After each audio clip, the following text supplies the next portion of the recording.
자, 오늘 제목을 에브라임과 므낫세, 바로 이 두 사람을 거론하면서 야곱의 아들이 된 손자들, 그렇게 제목을 잡았습니다. 사실 에브라임과 므낫세라는 제목으로 되어 있지만 이들이 누구의 아들이에요? 요셉의 아들이에요. 근데 할아버지인 야곱의 아들이 되어주는, 족보가 이상하게 꼬이는 모습을 보여주고 있습니다. 손자가 아들이 되다니요. 그러고 이 손자가 아들이 되면서 이스라엘의 12지파의 이름이 바뀌는 거예요. 루벤, 시므온, 레위, 유다, 단, 납달리, 갓, 아셀, 이사갈, 스불론, 그 다음에 누굴까요? 요셉, 베냐민이에요. 그런데 여기서 요셉이라는 이름이 빠지고 요셉 대신 므낫세, 에브라임이 들어가요. 전부 몇 지파가 돼요? 13지파가 되죠. 그런데 이 중에 레위는 12지파 속에 들어가 살기 때문에 12지파라고 부르는 것입니다. 자, 그러면 하나님께서 요셉이라는 이 아들에게는 엄청난 복을 허락해 주신 거예요. 무슨 말이냐 하면, 요셉은 11번째 아들로 태어났지만 12지파 중에서도 두 몫을 차지하는 복을 누리게 되는 것입니다. 어떻게 이런 복을 누릴까? 오늘 이 부분을 함께 살펴보도록 하겠습니다. 그리고 요셉의 두 아들이 삼촌들과 함께 자기 할아버지의 아들들로 편입되는 모습, 이게 얼마나 큰 복인가를 우리가 살펴보도록 하겠습니다. 므낫세, 에브라임, 아들이 되어버린 손자들 이야기입니다. 자, 오늘 본문에 보면 야곱이 병든 모습을 볼 수가 있습니다. 야곱이 몇 살에 이 세상을 떠나죠? 147년을 살다가 떠납니다. 그 아들 요셉은 110년을 살게 됩니다. 또 요셉의 아버지 이삭, 그리고 아브라함 다 이 땅 살다가 떠나요. 각각 사는 날, 사는 연, 사는 횟수, 이건 달라요. 그러나 언젠가 다 떠나는 것입니다. 우리 모두도 언젠가는 떠나야 됩니다. 매우 일찍 떠나는 사람들도 있고, 또 오랫동안 살면서도 건강하게 살다가 떠나기도 합니다. 오늘 야곱이 병들었습니다. 아무리 건강하고 아무리 하나님의 은혜를 많이 입어도 육신이 노화되고 약해지고 병드는 것을 막을 수는 없습니다. 일찍 병들기도 하고 나이 많아 늦게 병들기도 합니다. 그러니까 사람마다 다 달라요. 어떤 사람은 태어나서 건강하게 살고, 어떤 사람은 병들고, 어떤 사람은 비교적 오래 살고 비교적 짧게 살기도 하고, 각각 다 달라요. 그러나 분명한 것은 인간은 약합니다. 평생 살면서 난 감기 한 번 안 걸렸어, 그런 사람도 죽습니다. 큰 소리 치지 마시기 바랍니다. 언제가 떠나는 거예요. 늘 감기를 달고 사는데 오래 사시는 분도 계십니다. 사람마다 다 다른 거예요. 그러나 언젠가 떠나는 거예요. 야곱도 떠날 준비를 하는 것입니다. 그 자신이 고백했죠. 나그네 인생길. 그러니까 목적지가 있는 거예요. 나그네로 그냥 정처 없이 헤매다가 사라지는 존재가 아니라 목적지를 향해서 꾸준하게 달려가고 있는 야곱의 인생. 이제 내가 떠날 때가 됐다는 것을 인식했습니다. 병이 들고 그리고 침상에 누웠습니다. 요셉이 자기의 두 아들 에브라임과 므낫세를 데리고 오자, 여러분, 야곱이 어떻게 해요? 힘을 내서 벌떡 침상에서 일어나요. 사람에게 힘이 되는 것은 사람이에요. 하나님이 내게 힘 주셔, 이런 고백들이 성경에 나오지만 하나님이 힘을 사람을 통해서 줄 때, 여러분, 나에게 기쁘고 즐거움을 주는 그 사람, 바로 그런 사람들이 내게 힘주는 사람들이에요. 여러분이 제게 힘주는 분들이고, 나에게 보기만 하면 기쁘고 즐거운 그런 분들이 계시는 거예요. 우리가 살아가면서 그분한테서 전화만 와도 반갑고, 그분을 우연히 길에서 스쳐도 너무너무 기쁘고, 그런 사람들이 있는 거예요. 우리가 살아가면서 누군가에게 그렇게 힘이 되는 사람 되고, 또 누군가가 나를 보면서 힘을 얻을 수 있었으면 좋겠어요. 야곱이 11번째 아들 므낫세와 에브라임 손자들을 데리고 온 요셉을 보자마자 침상에서 벌떡 일어났습니다. 그리고 그에게 복을 하나님께서 주셨음을 분명하고 확실하게 다시 한번 선포하는 것입니다. 이 축복의 내용은 한결같습니다. 창세기 12장에서 아브라함에게 주셨던 복과 다르지 않아요. 후손, 또 하나는 뭐예요? 땅이에요. 땅과 후손. 후손이 많아지는 것 복이라고 말씀을 드렸어요. 넓은 땅을 차지하는 것 복이라고 그랬고, 이것은 영적 의미는 뭐예요? 예수 믿는 사람이 많아지는 거에 어디에든 있는 것, 그게 영적 영토가 넓어지는 것, 그리고 영적 후손들이 많아지는 것, 아브라함의 후손이라는 것입니다. 야곱은 이제 12아들을 낳았고, 야곱의 후손들이 전부 70명이 돼서 애굽에 온 것입니다. 여기서 이제 하나님 앞에 가는 그 순간의 모습을 보여주고 있어요. 그런데 이런 야곱이 요셉이 에브라임과 므낫세를 데리고 오자 이렇게 말합니다. 5절을 보시기 바랍니다. 내가 애굽으로 와서 내게 이르기 전에 애굽에서 네가 낳은 두 아들 에브라임과 므낫세는 누구 것이다? 내 것이다. 할아버지가 무슨 억지를 부리는 것처럼 네 아들 다 내 거야. 요셉에게 그렇게 말하는 거예요. 이게 어떤 의미가 있을까요? 아까 서두에서도 말씀드렸지만 바로 이것 때문에 이스라엘의 12지파는 바로 이 레위가 12지파 속에 들어가 살면서 요셉 대신 요셉 지파가 아니라 에브라임 지파, 므낫세 지파가 되는 거예요. 그러니까 손자들이 할아버지의 아들이 되는 거예요. 족보가 꼬이는 것 같지만 손자들이 할아버지의 아들로 입적이 되어지면서 12지파가 되는 거예요.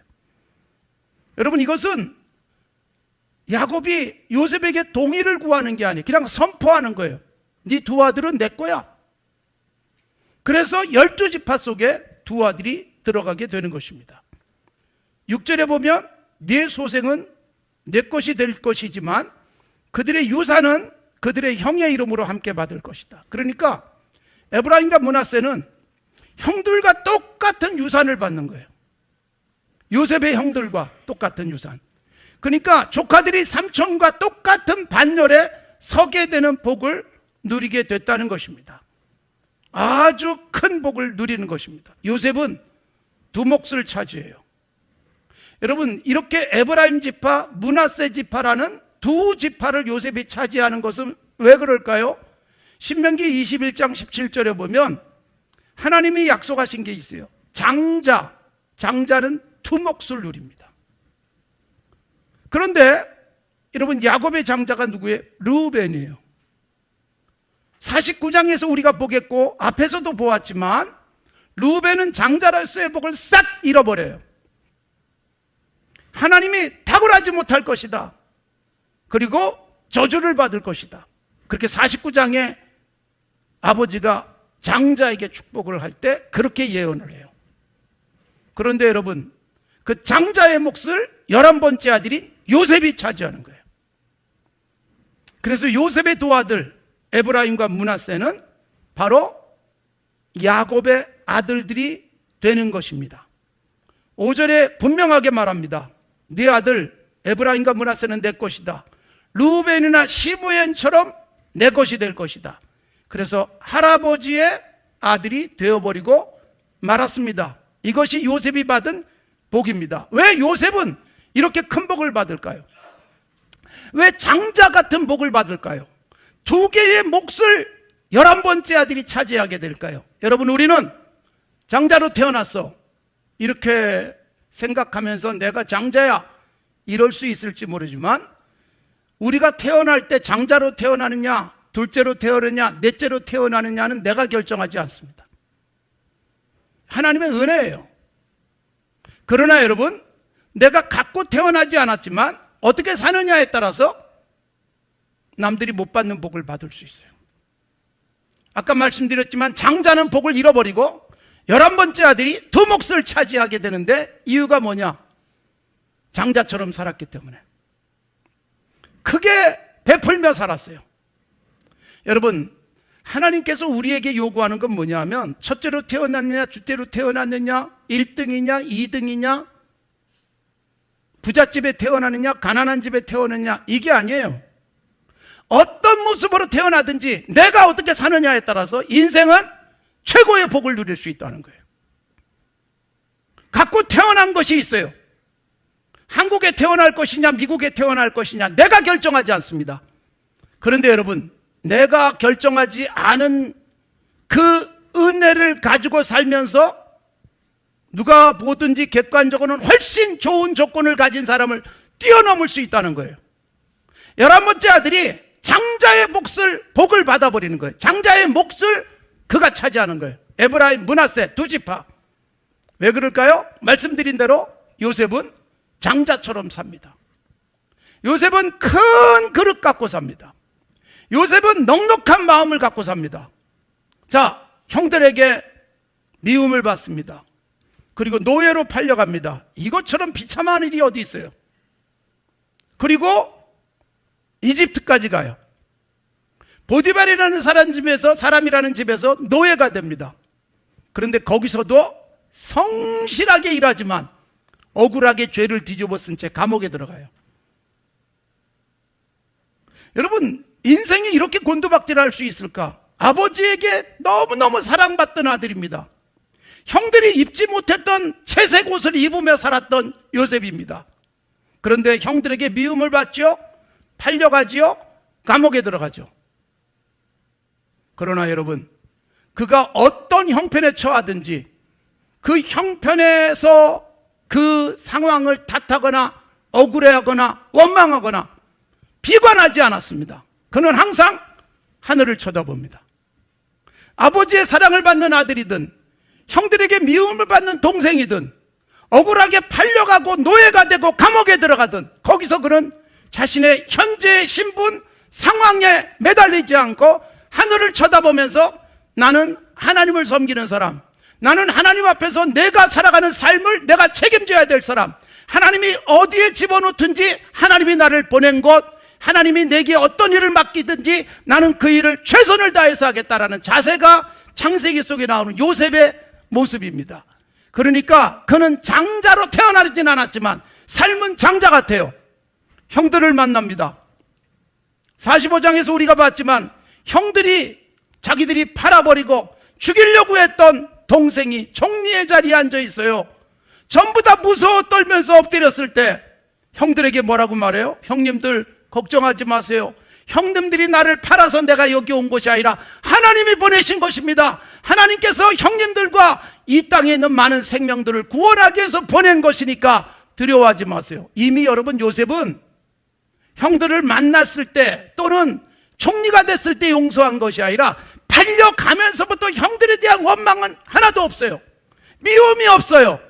하나님이 나를 이렇게 보내시는 이유가 있을 것이다. 하나님 앞에서 살아가는 넉넉한 마음, 하나님에 대한 철저한 신뢰, 이것이 여러분 요셉의 앞길을 활짝 열어주신 것입니다.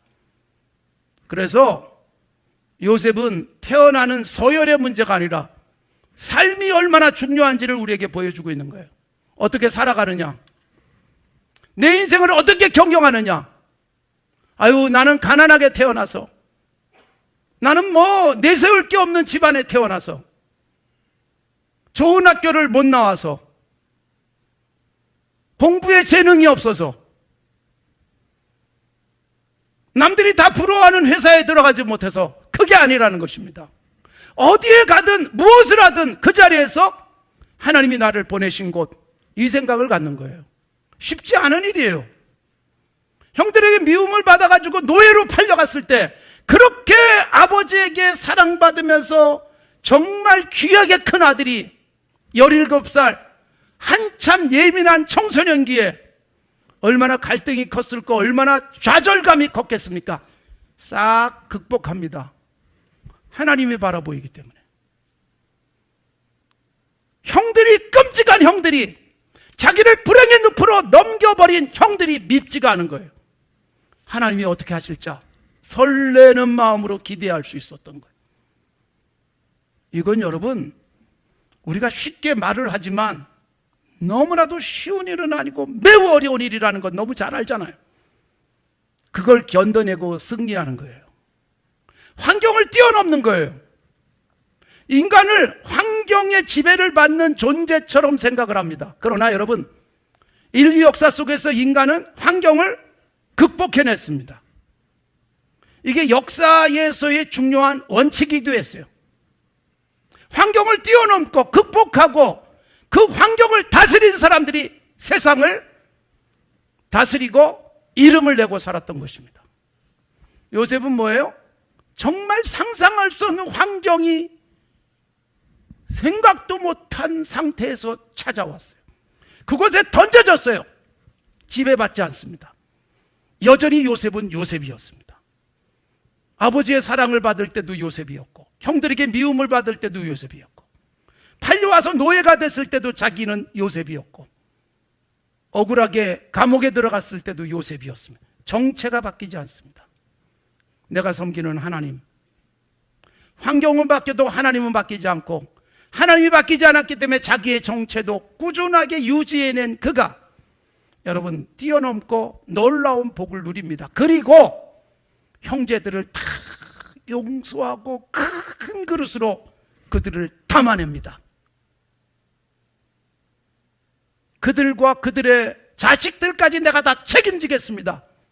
50장에서는 그렇게 선포하는 것으로 마무리가 되어집니다. 사랑하는 성도 여러분, 우리는 이런저런 탓을 할 수 있어요. 아이고, 왜 이런 나라에 태어났나? 아이고, 나는 왜 이런 집안에 태어났나? 그때 그 사람만 만나지 않았으면 내가 이런 상황에 처하지 않았을 텐데. 이게 여러분, 우리 스스로를 작게 만들고, 우리 스스로를 숨쉬지 못하게 만들고, 우리 스스로 짓눌려서 일어설 수 없게 만드는 거예요. 그런데 하나님을 꽉 잡고 있어요. 누가 밟아도 하나님이 나를 붙들고 계시다는 것을 믿는 거예요. 누가 나를 쓰레기통에 던져도 거기 계신 하나님을 붙들고 놓지 않는 모습입니다. 그런 그가 놀랍고 신비한 복을 누립니다. 장자도 받지 못한 복을 받습니다. 꿈도 꿀 수 없었던 이집트의 총리가 되어집니다. 사랑하는 성도 여러분, 오늘 우리는 어떤 모습으로 살고 있는지 점검해 보시기 바랍니다. 우리는 여러분, 요셉의 스토리를 끝까지 다 알고 있어요. 그러다 보니까 너무 쉽게 읽고 너무 쉽게 묵상하고 쉽게 말하는 거예요. 아, 이렇게 견뎌내가지고 결국 하나님이 꿈 해석하게 하고 이런 자리에 올려줬다, 이런 스토리를 알고 우리는 이것을 쉽게 얘기하지만 그 하나하나의 과정 속에서 한 컷만 한 컷만 뛰어넘을 때마다 그 한 장면마다 필립의 한 컷 같은 그 삶마다 얼마나 힘들고 어려웠겠어요. 그런데 여러분, 견뎌낼 수 있는 뭔가 자기 속에 있는 거예요. 하나님에 대한 신뢰, 결코 이것이 나를 파멸로 밀어놓을 수 없다는 확신, 하나님이 내가 소년 시절에 주셨던 꿈 반드시 이루게 하실 것이라고 하는 분명히 가슴속에서 꿈틀거리고 있는 생명력은 그 누구도 막을 수 없었고 그 누구도 방해하지 못했던 것입니다. 결국 요셉은 자기의 두 아들이 할아버지의 아들이 되어지는 복, 그리고 자기의 두 아들이 형제들과 똑같은 자리에 올라가서 12지파 중에 두 몫을 차지하는 복을 누리게 되는 거예요. 에브라임과 므낫세로 대표되는 요셉이라는 한 인물의 상징적 복, 결국은 여러분, 내가 어떻게 사느냐에 따라서 내 자녀가 어떻게 앞으로 삶을 살아가게 될 것인가가 결정되는 거예요. 하나님께서 율법에서 그 약속을 하시는 거예요. 뒤에 가서 보면 하나님만 붙들고 경유하고 살았더니 자자손손 잘 되는 거예요. 천대까지 복이 임하는 거예요. 그리고 이 천대까지 복이란 여러분, 하나님께서 주신 은혜가 계속해서 유지된다는 것입니다. 사랑하는 성도 여러분, 오늘 우리의 지금의 모습은 어떤지요? 점검해 보십시오. 지금 나는 무엇인가 탓하면서 우울함 속에 빠져 있지는 않습니까? 그때 그 일만 잘못되지 않았다면, 그때 그 사람만 제대로 붙잡았다면 이러지 않았을 텐데, 이게 스스로를 더 비참하게 만드는 거예요. 사랑하는 성도 여러분, 에브라임과 므낫세라고 하는 이 두 몫을 차지한 요셉은 어떤 경우에도 계산하지 않습니다. 그리고 누군가에 의해서 손해를 봤어도 원망, 미워하지 않습니다. 그리고 누군가에 의해서 억울하게 감옥에 갇힌 상태에서도 한 번도 거론조차 하지 않습니다. 총리가 되고 난 다음에 감옥에 들어갔던 억울한 일을 한 번도 끄집어내지 않습니다. 그러고 사는 거예요. 하나님밖에는 바라보지 않는 것입니다. 다 품는 그 거대한 그릇, 그리고 그 거대한 그릇에서 모든 걸 다 녹여내서 그 모든 것들이 새로운 하나님의 형상으로 만들어지는 자신의 인생, 이 고통, 이 눈물, 저 아픔, 이게 다 한 그릇에서 녹아서 새롭게 생산되는데 신비하고 놀라운 하나님 주시는 은혜의 형상으로 그 앞에 새롭게 서는 거예요. 이렇게 살아가는 삶, 얼마나 복되고 아름다운 삶이겠습니까? 에브라임과 므낫세라고 제가 여러분들에게 제목을 정해줬지만, 바로 이 아들이 아닌 손자가 할아버지의 아들로 들어갈 수 있었고, 이스라엘의 12지파 중에 2지파를 차지하는, 두 몫을 차지하는 엄청난 복을 받는 요셉, 그렇게 복받을 만한 이유가 있었던 것이고, 그렇게 복받을 만한 이유가 결국 후손에게 이어지는 거예요.